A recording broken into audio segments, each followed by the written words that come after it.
Welcome to another episode of Convocourses podcast. If you're watching this on YouTube, you see I'm in a closet. It's because my house is getting has some renovations being done, and caused me some issues last week. Some technical issues. But what we're going to talk about today is got a few things. I'm going to tell you about some updates that are coming to the courses. I'm going to answer some questions from some folks that have asked me questions on the YouTube channel, and some questions on email, some questions on Discord, and if you happen to be watching me live, you can ask me questions right now. We're going to talk about a little bit about privacy, and then somebody asked me about a really good question about what path I took to get to cybersecurity analyst. What's the path, the career path for cybersecurity analyst? And I'm just going to tell you my experience to give you some idea of what you can do to get into that SOC position or that NOC position. Okay, let's start off with the updates. So I've got an update that's coming. If you didn't know, if you're watching this for the first time or you're listening to this on podcast for the first time, I do courses. I'm a cybersecurity consultant for a major company. And I've been doing this for a long time, mostly security compliance. And so what I've started doing is just documenting what I do and then how other people can get into this career field, and to just tell you the secret sauce of what I've been doing for all these years to maintain, to be employed and to make good money and also work remotely. So that's what my courses are about. It's about my personal experience. Lately, I've been trying to open it up to other cybersecurity people who have great experience, way more than me in some cases in different areas, and I'm trying to get them to also put into this pot and also help people out. And I do this for fun and for profit, by the way. So the course that I'm going to update, that I've been updating over time, is this one right here. This is Risk Management ISO Security Controls and Documentation, where what I do is I deep dive into each one of the NIST 853 controls, and I interpret them and tell you from my experience of a person who's actually working in this field right now. I'm telling you, here's how you do it. Here's how this agency's done it. Here's how this agency's done it. That's what I do. So that's what is going into this course right here. There's lots of free stuff if you want to sign up for free. Tons of free stuff out there for you. And I'm going to be adding more families to this. You know that this has like 20 some odd families that are associated with it right now. I have 3, but there's another one coming out soon. Here's a template for it. This is configuration management. Super important to all organizations, great and small. And so that's why I figured it's really time for me to cover this one. And so that's what I'm going to do. And I really haven't seen anybody cover this in courses before, especially not how I do it. And giving you templates of how to write it and things like that, and interpret it from different perspectives. So that's what I'm doing there. And next, what I want to do is address some questions that people have been asking me on my YouTube channel. And let me see, there was a couple really good ones. Here's a really good one. Trezor asks, hi, hope you're doing good. As an ISO, do I really need some certs? And if it's yes, which ones? Please name them. And then somebody named Millie said that you should get the Security Plus, the Network Plus, and CISM, and one of these: CISM, CISSP, and CISA. Those are all good certs. But from my experience, it really depends on the job. It depends on what the job is asking. They usually put what they need from you, what the requirements are, in the job description. So you got to pay very close attention to the job description. They'll usually say, hey, we require that you get this or that certification. We prefer that you get this or that certification. The interpretation is, if they say required, they really want it. There's no way around it. You can talk to them, but more than likely, they're gonna take the person who has it. If they say preferred, then that just means that if you have it, great. If you don't, then maybe somebody who does have it might be able to one-up you when you're going through the resume process. So to answer your question, it depends on the job. They'll typically ask you for it. They'll tell you the requirements and preferred. Now, if they actually say, yes, we want a certification, your question was for an ISO, what types of certifications do they want? What do they look? From what I've seen, is CISSP pretty much catch all. If you have that, you got a job. A CASP is also a very good one. That's from CompTIA. Another one is the ISC2 CAP. That's a good one. That's very, very focused with ISSOs. If you have that one, you really know the NIST 800 security compliance controls. CISA is a good one. CISM is a good one. Security Plus is also a really good one. So let me show you where this knowledge is coming from. This is coming from my years of experience, but also there's a document that you can look at called 8140. So I'm surprised people don't talk about this more often. But 8140 breaks down. Let me just see if I can bring this up. Bring up a more current version of the 8140. Previously called 8570, but has been replaced. So let me bring that up. Yeah, so they're saying this site right here is talking about how it's been replaced, but here it is right here. If you let me see if I can make this a little bit bigger for you to see it before I start talking about it. And yeah, this is actually on the ISA site is where they're getting this from. Hold on, let me do some doctoring here to make this a little bit bigger for everybody to see.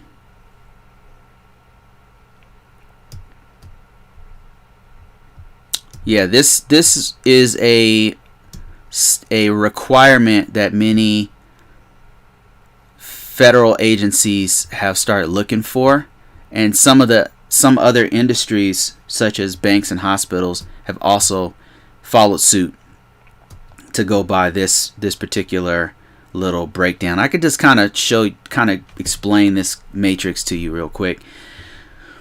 But if you look at this right here, this is IA says, if you can see this, it says IAT level 1, and that just means information assurance technical. Information assurance is another word for cybersecurity, by the way, so more DoD jargon. But what they're looking for is this is entry level type position. This is not necessarily just entry level, but tier 1. This is the first person that you if you pick up the phone and you're saying, hey, I need to fix my computer, the first person you're going to talk to is a tier 1 type person. And so this IA level 1 person, tier 1 person, they're expected to have one of these certifications, technical certifications, an A+, a CCNA security, a Network Plus CE, or an SSCP. So those are some of the things that they're looking for. This IAM right below it, that means Information Assurance Manager level 1. That means like you're an immediate supervisor. Maybe you have 1 or 2, 3 people underneath you who you're supervising, not underneath you, but you're supervising them. So they're expecting a CAP, an ISC CAP, a GSLC, a Security Plus. What you'll see here is a Security Plus is like is gold. Like it's Security Plus and CISSP. Those two you'll see throughout this little matrix here as we go. But another one is let's just stick with this top tiers, top levels right here. So IAM, this whole level right here is dealing with if you're a manager. Like if you're immediate, this one's immediate manager, this one's like mid-tier manager, and then this one's upper level manager. And then it also depends on what's the scope of how many people you're managing and what the resources you're managing. So this one right here is typically like a help desk immediate supervisor. This one's like maybe a floor, like a local area network. You're managing a local area network and a few people beneath it. And then this one's for like, it's specialized. It's for an enclave. It's for a program management mission system. And it also can include all these lower tiers right here. But you can see that the level 2 manager is a CAP, a CASP, a CISM, a CISSP. And if we go back up to the technical side, the level 2 is second tier type people. Like this is people who fix network issues. like issues that might extend beyond just the computer, just the laptop. This is issues that are connectivity to a server, things like that. So these people are, the government is looking for you to have a tier 2 type certification. So that's what Information Assurance Technical Level 2 means. So they're looking for you to have a CCNA Security, a CSA Plus, a CISP, a GSEC, once again Security Plus, kind of a catch-all between these two, between these 3 items right here, and then SSCP. So those are the things that they're looking for you to have. And then on the upper level, this is an Information Assurance Technical Level 3. This is a person who maybe they are specialized in networking, maybe they're specialized in a server. It's usually specialized people, so they have to know what's going on the enclave, on the network. They have to know how to do basic troubleshooting, and they also have like a specialization, whereas databases, or they're a network professional, or they're a firewall person. This is a level 3 type person, but they're looking for a CASP CE, a CCNP security hard certification, by the way, a CISA, a CISSP, a GCED, GCED, or a GCIH. So this is kind of where I am drawing why I'm saying that a Security Plus is good, a CASP is good, a CISSP is good, because all of these fit into the work of an information system security officer. All of those things will help you out. A Security Plus will help you out, a CASP will help you out, and so will a Security Plus. The other ones that I mentioned were a CISA and a CISM. The reason why I mentioned a CISA and CISM is because I've noticed a lot of government, even though it's listed way down here somewhere as an auditor, because CIS is mostly for auditors, I've noticed that they'll take a CISA and they're highly sought after. And you can also apply for something like a bank or something, because CISAs are really looked after with bank in the banking industry. So I hope that answers your question. I think I had another question here from Sean Briggs. I'll do my best to answer this one. Sean says here, hello, I'm currently studying for Splunk, but I don't have experience. So he's trying to get a certification for Splunk and then just know how to use it, but doesn't have experience. Do you know do you know of any situations where companies let people volunteer their time in order to gain experience after gaining their certification? So I can just tell you my experience, Shaw. Sorry, Shaw. I keep calling you Sean. Shaw. My experience, when I kind of did the same thing that you did. So I was working in a SOC, in a security operations center, where you're kind of monitoring data coming in and out of a network, and you're looking for interesting traffic that's like security related, like if there's denial of service attacks, or if this crazy traffic's coming from a specific country. That's kind of stuff we were looking at. And I was wanting to get into a SIEM called ArcSight, and at the time ArcSight was this huge SIEM and a SIEM it's a security information event manager, and basically it consolidates all the logs throughout a network. And why that's important is because network logs that are coming through in and out of your system, in and out of your routers, your switches, and in and out of your firewall, all that kind of stuff, is really gives you a picture of what's going on your network, in your environment. So that's why logs are super important. So Splunk, ArcSight, QDAR, and QRadar, and some other SIEMs are super important to large environments. Anyway, so I was an IDS IPS kind of guy, and I was looking at the logs coming in and out of IDS IPS, and we were also managing them across like hundreds of different systems throughout our environment. And I wanted to go into ArcSight, but I didn't have any experience. So what they did was they did a lateral move. I just moved from IDS over to ArcSight, and they trained me on the job training.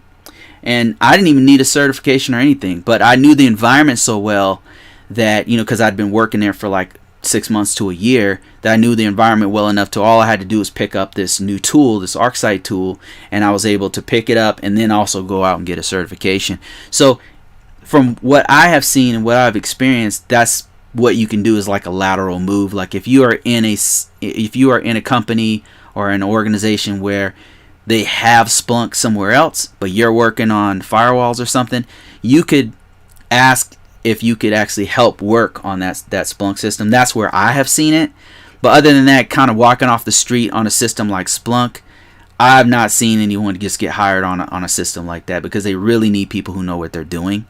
Now, if you know the environment and you've been there for a while, then yeah, you might be able to swing something like that.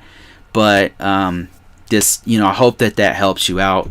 And if anybody else has some experience that's similar to that, please feel free to add to this, to put it in the comments, and I'll read it, and we can pass it on to other people to help them out. Okay, I had another pretty good question here that I wanted to address. Let me see. Can you do a video about the future of cybersecurity, like certs? What certs do I think people should invest in? This is actually a good question. Okay. The question is, what is the future of cybersecurity, and what certs should you invest in? Yeah, this is actually a good one. I can talk to this one. So let me show you right here real quick. Here's what I would recommend right now. Right now, what's super hot is cloud. Not necessarily this particular certification, but any kind of cloud certification. But in particular, I would say Amazon cloud certifications are the hottest right now in the market. Right now, I work for a Fortune 1000, whatever it is, a Fortune 1000 company, and they are pushing this hard because all of our clients are going to the cloud. And the cloud, if I can just give in a nutshell what it is all of us use it. To give you a specific example, what cloud is Gmail. Gmail is cloud.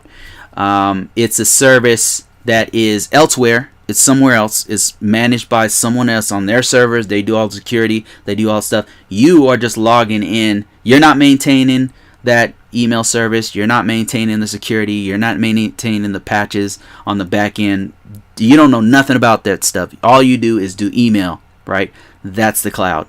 So the services, whether it's the computing or the storage or the any kind of resources you're using, they're elsewhere. Now, thinking about this, I use cloud for so many things. Like I use cloud for my website is the cloud. If I'm using, say, Bluehost is, I'm using their resources to put my content on it. YouTube is a cloud service. Netflix is a streaming service that uses a cloud service. I don't know if you knew this, but Netflix uses Amazon as their back-end cloud service. So all their data is all those video files that they have, and all their whole infrastructure is on, I think, AWS. So you can Google that. Don't quote me, but so that's another. All of us are using cloud. So as a result, that's where the industry is going. It's a cloud certification is a really good thing to have right now, and it pays like crazy. So just to give you kind of a picture here, here's more cloud certifications in the searches.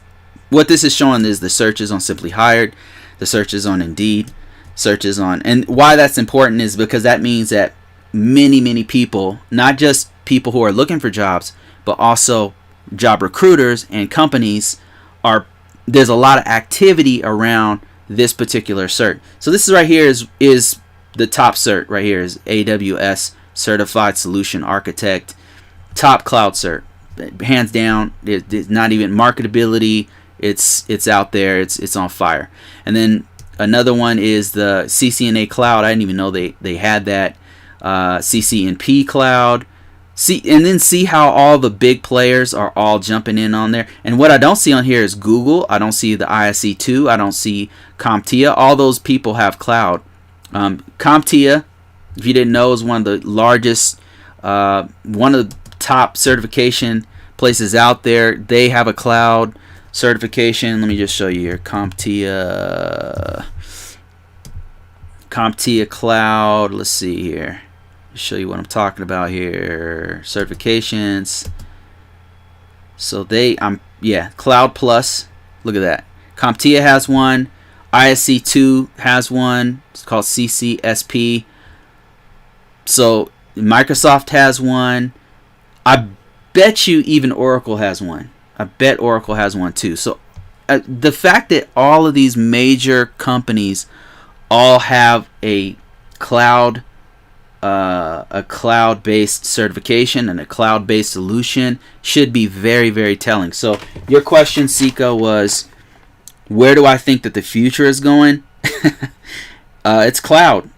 It's all cloud. Speaking of cloud, somebody asked me about doing a video on FedRAMP, which, if you didn't know, I already did a couple videos on FedRAMP, and they're pretty high level. FedRAMP is the federal... okay. Let me see if I can get this acronym without looking it up. Federal Risk and Authorization Management Program. And what it is the federal government's response to cloud. So the U.S. federal government, what they did was they consolidated one place where you can actually go to a marketplace and choose a cloud service. And let me just go there and see if I can show you what I'm talking about. FedRAMP. Yeah, here's FedRAMP right here. And these guys, this is the government, the U.S. government. This is .gov, FedRAMP.gov. The U.S. government, their solution for cloud, and they don't have their own cloud service. But what they do is they authorize certain cloud service providers to help out the Justice Department, the Health Department, Department of Defense, Department of Homeland Security, all those. And so they have a marketplace of all approved providers out there, which this one's taking a while to come up. But yeah, so then they also have a process where they make sure that the federal agency is following all the NIST federal guidelines, all the things like FISMA and the Federal Information System Modernization Act and all those kinds of things out there. So these are all the approved cloud services that you can use right here. And then how many people are authorized to use this one, AppPlane Cloud, and AWS is on this list, by the way. I had to look it up. I was like, where's AWS? I don't see it on here. But Google's on here. Yeah, there it is right there. There's Amazon Cloud Server. They got one just for Gov.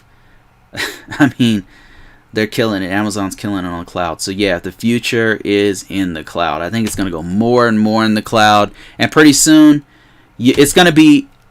Here's what it is right here. Pretty soon, it's going to be just like networking. Like, where if you call yourself an IT professional at some point, you're going to have to mess with Linux. You're going to have to mess with networking. You're going to have some basic understanding of networking, Linux, and obviously, I don't even have to mention to you Windows, So I think cloud will be on that level. Like, you'll have to add cloud to that list of things, and that's happening right now, real time. So yeah, I hope that answers your question, sir. And what else was I going to cover today before I end this podcast? And if you guys have any questions, I see a few people watching me here, and if you're coming late, the reason why I'm in my closet is because my house is getting renovated right now. So gonna have to be in a closet for a while. In the closet, figuratively and literally. Kidding. Let me see. What else did I want to cover here? There was something like last week. What I was trying to talk about is a question somebody asked me about how to. Their question was,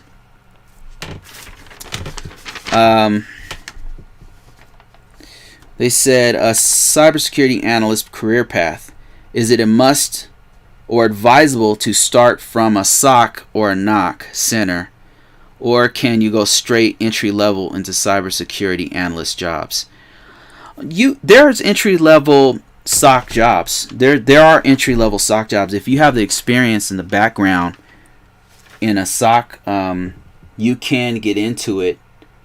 If you're entry level and you're trying to get into a SOC job, here's what I would do. What I would do is I would go on Indeed.com. This is just one site, by the way. And let me just readjust my screen so you can see what I'm about to type here, real time, for everybody to see. All right, so here's what I would do. I would just go to let's just start simple. SOC. Let's just see if there's any SOC jobs. Now you probably want to put your location wherever you are on here. Wherever you're at, put that in there. So this is pretty good pay, right? Some of these pretty good paying jobs. Yeah, there's a couple remote jobs for SOC. That's pretty interesting. But then, okay, so we know that this is a real keyword, SOC, because I can see a couple SOC jobs in here, but you also put in security compliance analyst and some other things. Okay, but here's what we do. So we want an entry level job. Just put entry level. Let's just keep it simple. See if we can find something. Yeah, there you go. Here's an entry level SOC tier 1 position. So let's look at this. Like, what are they looking for? Description: tier 1 at a SOC. Okay, it's kind of describing overall what they're doing there. But what we want to look at is the minimum requirements, because this right here tells us whether we want to keep reading or not. Because they're going to tell you, hey, we need a bachelor's degree. You don't have a bachelor's degree, move on. Go to the next thing. If they require the minimum experience is a bachelor's degree or a master's, and you don't have that, move on. So they're saying it's a bachelor's degree, let me see, academic or work experience with TCP/IP networking, knowledge. Okay, so yeah, look, this is an entry level job. I don't see any gotchas. This is pretty basic. So to answer your question, yes, you can. What do I advise for a career path? I'm going to give you some advice, but it'll be based off of what I did for my career path, and that'll give you an idea, because I don't know where you're at. Talking to the person who asked me this question, I don't know where they are in the grand scheme of things. I'm assuming that they're a entry-level cybersecurity person, that they have some IT experience. I'm assuming that, but I don't know for sure. But yeah, that's what I would do if I was looking for an entry-level SOC job. And you can do this with Dice.com, one of the top US technical sites to go to. You can do it with CareerJet. You can do it with LinkedIn. You can do it with, there's literally millions of different job aggregators out there. I would use at least 10 of them. Okay, but what I want to do is give you like more context about how to approach this and give this a little bit more information here. So where I started off was tier 1, basic computer knowledge, troubleshooting. I started on the help desk. I was in the Air Force, and that gave me a solid foundation. I didn't have a degree.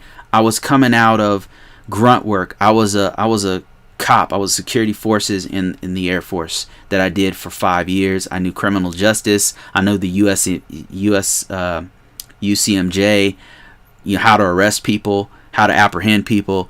I was a weapons specialist, grunt work, stuff like that is what I did for 5 years. So then I was like, I want to do computers. I love computers so much, and I got into it. And so I cross-trained, is what we call it in the Air Force, cross-rate, change MOS, depending on what branch of the military you're in. But I cross-trained into COM, was what they called it at the time. And I did help desk, and then from there, having basic troubleshooting knowledge, basic knowledge of networking, basic knowledge of computers, systems, I was able to get into network engineering. They had a little position open. They said, hey, we need some people over here to do this, to do network engineering. Network engineering. And so I did that for a while, and that was basically me helping to troubleshoot routers and switches. Completely different feel, different environment, and I got great exposure to networking and TCP/IP and routing protocols and all that kind of stuff that I completely forgot over the years. But that foundation allowed me to have a greater understanding of things like basic security practices, and that helped me to get into security compliance, which I hated when I first did. Security compliance is mostly documentation, it's regulations, it's federal standards, it's stuff like that, and I want to be hands-on. I want to be that computer hacker, with the glasses and the script going across his glass and stuff like that. I didn't want to just do compliance. Turns out I was really good at it, and it's been paying me for years, so I can't complain anymore about it. But these two things right here allowed me to go to the next step, which is I specialized in Unix for a while. That was really fun. I learned a lot with that one, and it helped me with the Linux commands and stuff, being an information system field tech and knowing how weapon. I was working on a weapon system. And how technology is integrated into doing all these real high-level stuff.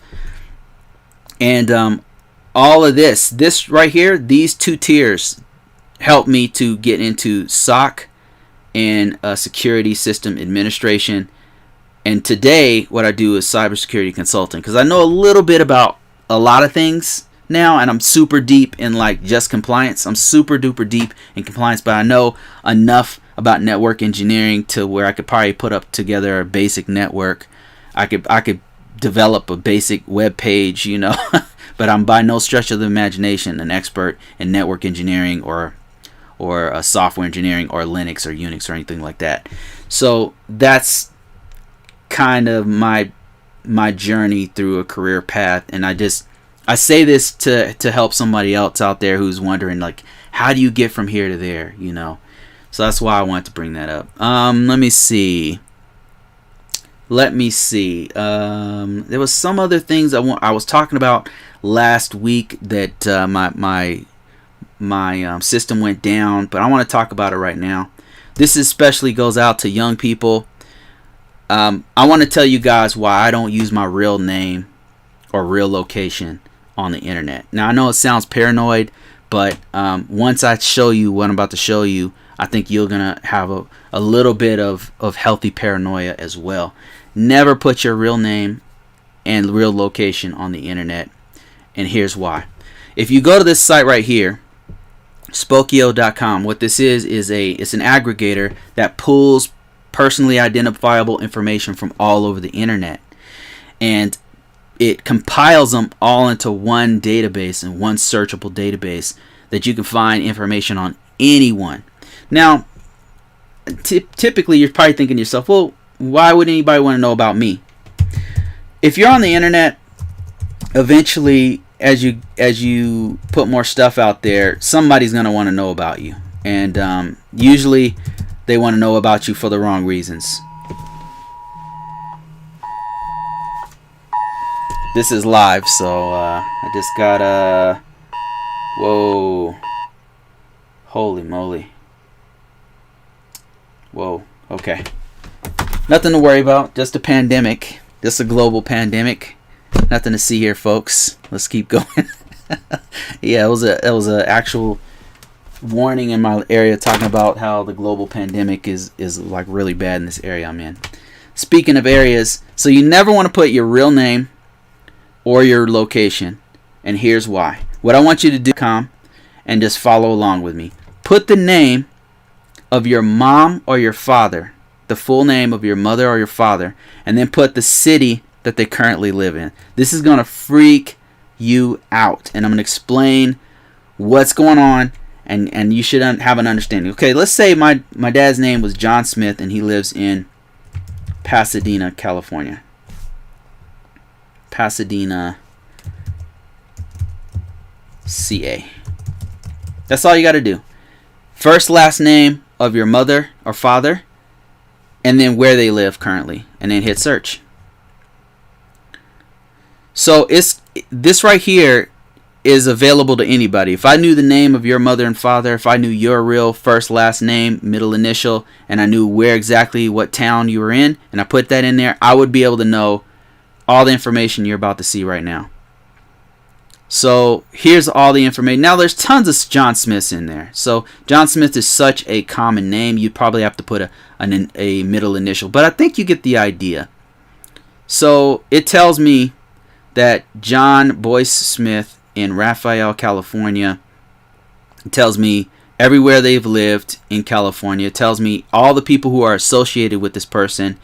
And you can actually go a lot further than that. You can get phone numbers, you can get addresses. The reason why this is dangerous is that somebody could take one part.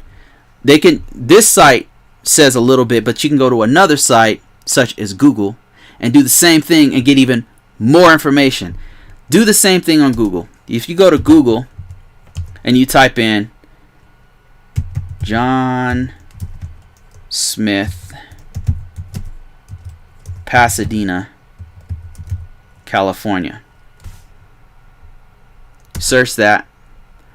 What it'll come up with is all kinds of stuff. John Smith is a very poor example, by the way. But you put your first name, last name. Try it with yourself. Put your first name, last name in there, and then comma, where you live.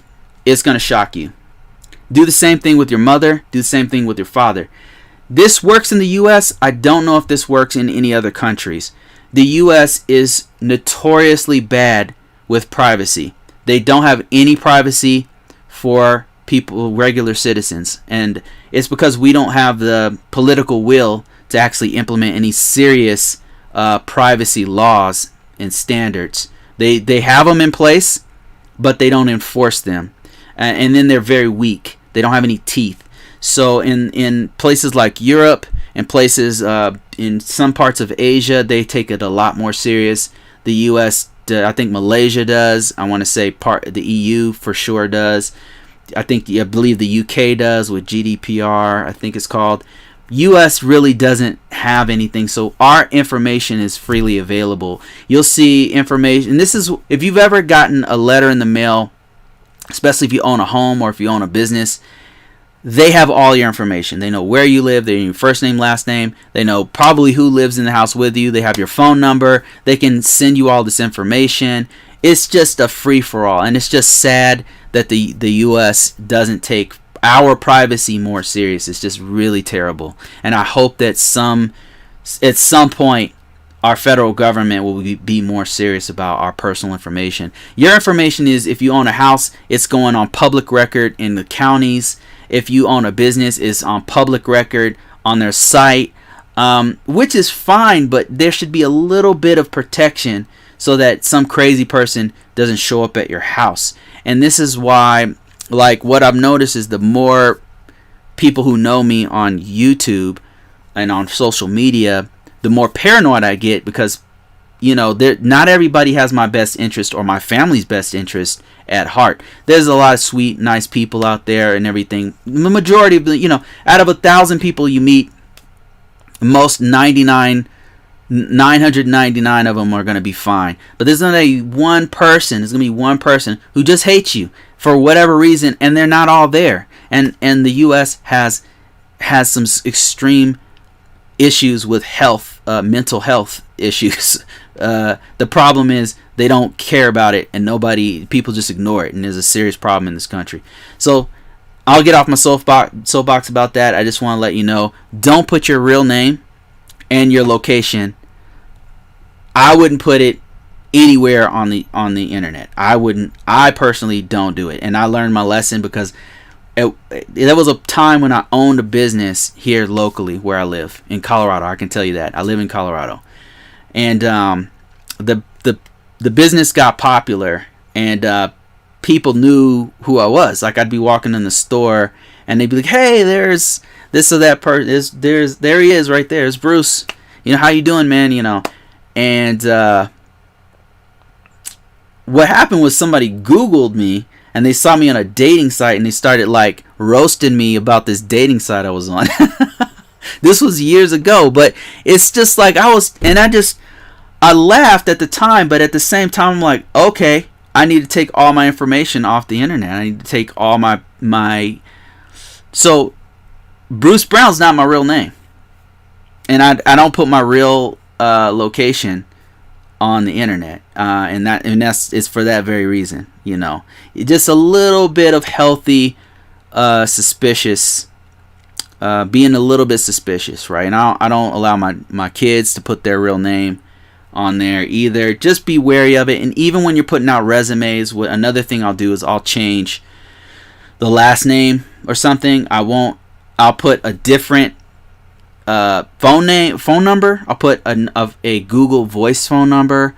I even protect clients I've worked for. I don't put too many details about what they have in their environment. I don't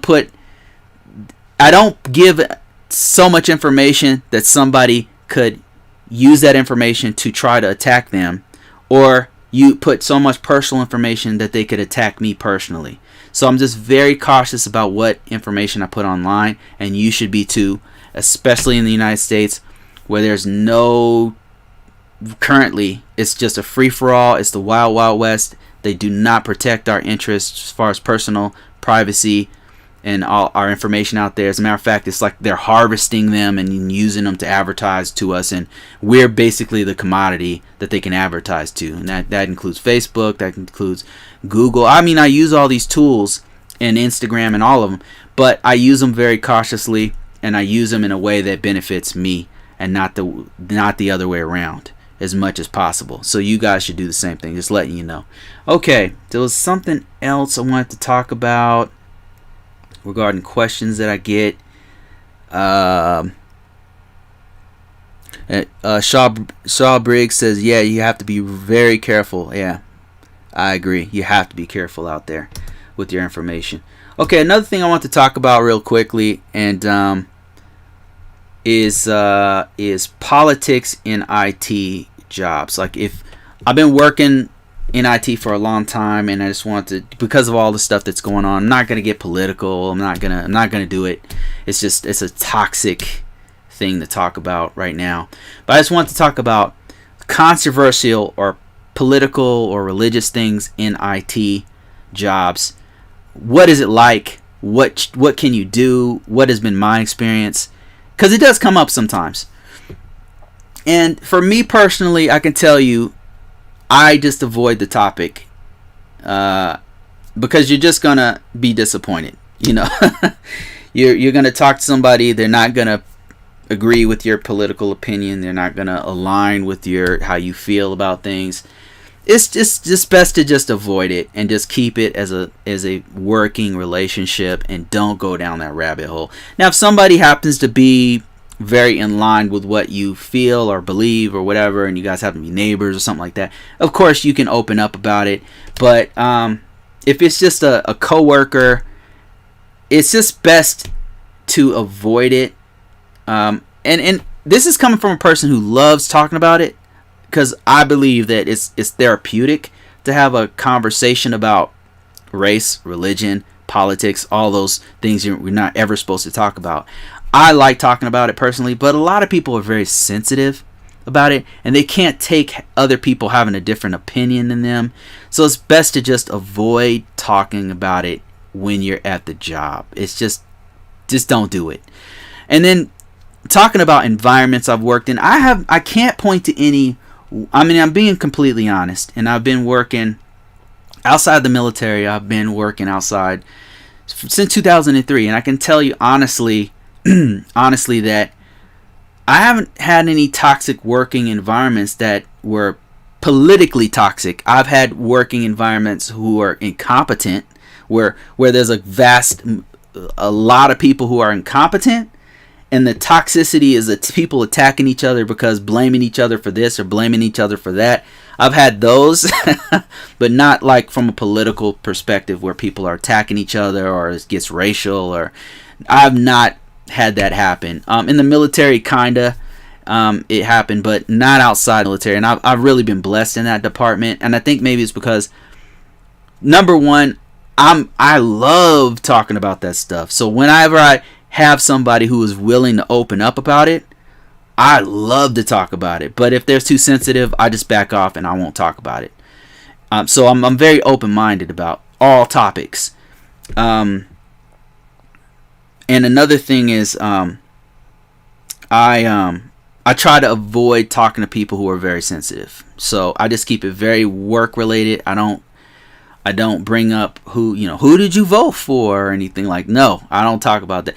If it's somebody who I know who can take it, and I don't care who they voted for, but if they are okay with how I feel about it and they're more open-minded like me, regardless of their political leanings or their religious whatever, then I'll just open up and talk. And I love talking about it because for me it's therapeutic. The best working environments I've been in protect marginalized communities. And they're not pushy on their beliefs. They put it out there and they're protecting when I say marginalized, I mean like people of color, the LGBTQ community. They're very supportive. Some companies I've been in, very supportive. They're like, hey, you're welcome here. We don't ever want you to feel left out. We don't want you to feel marginalized. We want you to be part of our team. And then on the flip side, they're not pushy about it. They're not like, there's some people who don't agree with any of it, and they're just there to do their job, and they have a completely 180-degree opinion about it. And that same company who is protecting marginalized communities also is allowing other people to be neutral about how they feel. In other words, they're not pushing their agenda, but they're not being forced to be pulled into the protect the marginalized communities. And those, in my opinion, those have been the best organizations that I've worked in. And a lot of them are either that or they're completely neutral. They just never talk about it. It never comes up. It doesn't come up in email. It doesn't come up in meetings. Nobody talks about it, and then that's it. So, and I'm cool with both of those things, by the way. Ultimately, my advice is what I've done about the whole thing that's really helped me out is to just go there to work. Just keep it as a completely innocuous working relationship. Don't bring up religion, don't bring up politics, don't talk about race. Just keep it completely just like when people are fixing my house. I don't ask them who they voted for. I don't ask them what their religion is. They're here to fix my drywall. That's it. And then they're going to leave. That's how I am when I go to work. I'm like, I'm here to work on this security control, and then I'm out. Let me see. Shaw Briggs says, is student loan debt a major reason that people don't get clearances?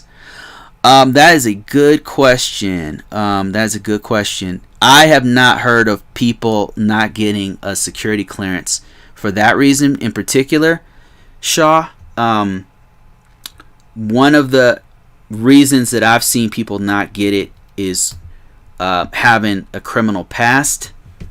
Let me just hold on. Top reasons people do not get clearances. I'm just curious. I'm curious of why people don't get clearances. Okay, let's see here. Let's read through this. This is on militarybenefits.info. Rejection for clearances. Top administrative reasons for a security clearance being rejected: missing information, missing social security number, missing information on relatives, missing selective services information, missing incomplete information in bankruptcy. Oh yeah, so this list here, I have not seen people rejected for this. I've seen people be on like a hold, like a temporary hold or an interim security clearance. I've not heard of anyone having too much debt and I imagine they have to be debt from like another country or something like that. Probably if you had a bunch of debt in like Iran or something like that, or in China, probably. I would probably venture to say that there'd be some questions that needs to be asked. You know, if you're with an enemy of the United States, quote unquote, a country that's at odds with the U.S., then probably that's going to come up and that's going to be an issue. Trying to think of real world situations that I've really heard about, and most of them, now that I think about it, yeah, it's these things right here. And normally it's not bankruptcy. I swear I've not heard of anybody going, the debt is something, maybe it's because they keep it personal. This one I haven't heard of. These other ones, many of the other ones I've heard happening.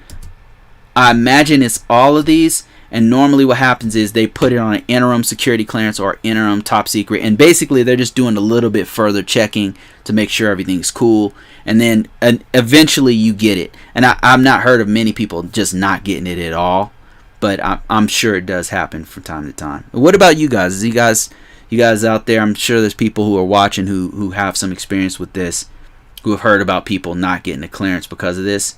I know that there's been people who are born in other countries who are naturalized citizens, and I think that when they're doing the background investigation, it's taking longer to get information from their country. I've definitely heard about that.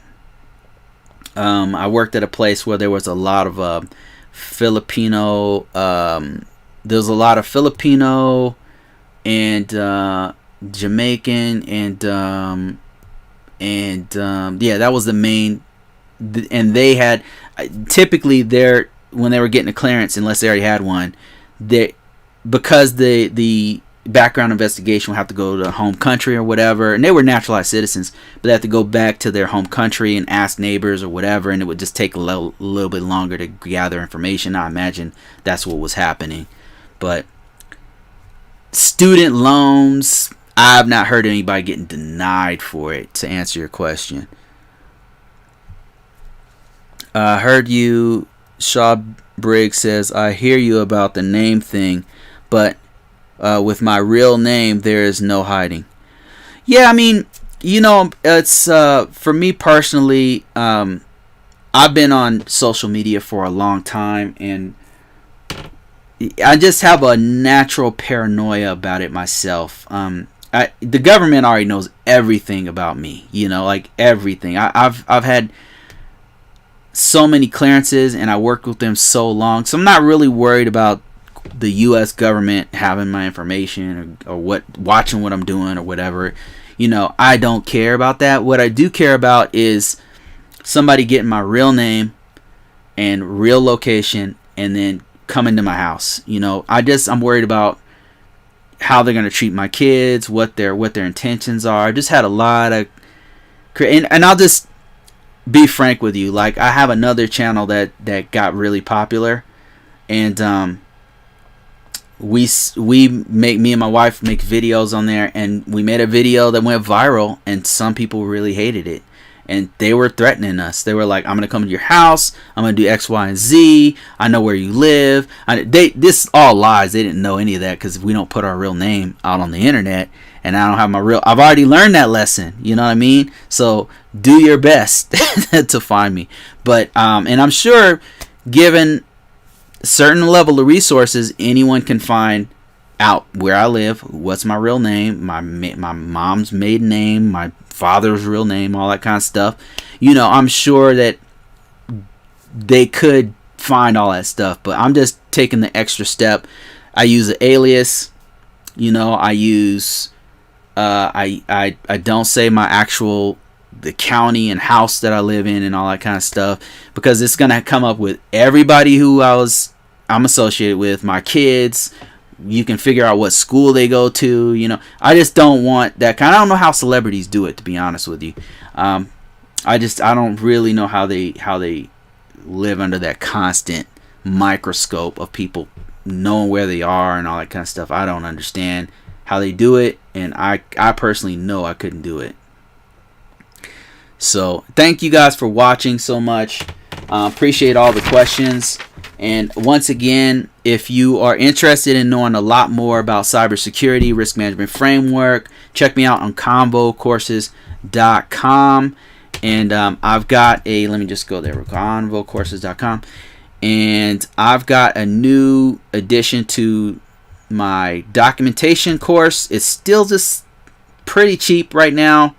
I'm going to have some Black Friday sales on all this stuff soon. And this one's going to get added to. And there's no additional cost when I add to it. This is going to go from, has gone from 3 hours to 5 hours to eventually it's probably going to be more like 8 hours of content. So I'm going to have to raise the price on it. So just to kind of recap on what I talked about before, yeah, hit that like button. Thanks, Shaw. Appreciate you. Thank you so much to all people who have purchased the course. It really helps me to continue to do this kind of content. It helps me to know, hey, people want this stuff, people are listening, people are watching, and just to kind of let you guys know what I'm doing in the background here, I'm trying to work with other trainers, other teachers, people who teach way better than me, people who have way more knowledge than me, reaching out to them to get more content out here to help more people to live their best life, essentially. And I'm getting some people who have responded. I'm working with them, and hopefully it turns out good, and we give great content out there. I mean, I'm sure we will give great content and put it out there. So that's what I'm kind of working on in the background, hoping to get lots and lots of content, put it out there, and just flood this thing full of great content so that we can help as many people as possible. And we're going to have free stuff. We have paid stuff, maybe some live webinars and all kinds of stuff is what I would like to do in the going forward. So thank you guys for everything. Thank you for helping. Thanks for your questions.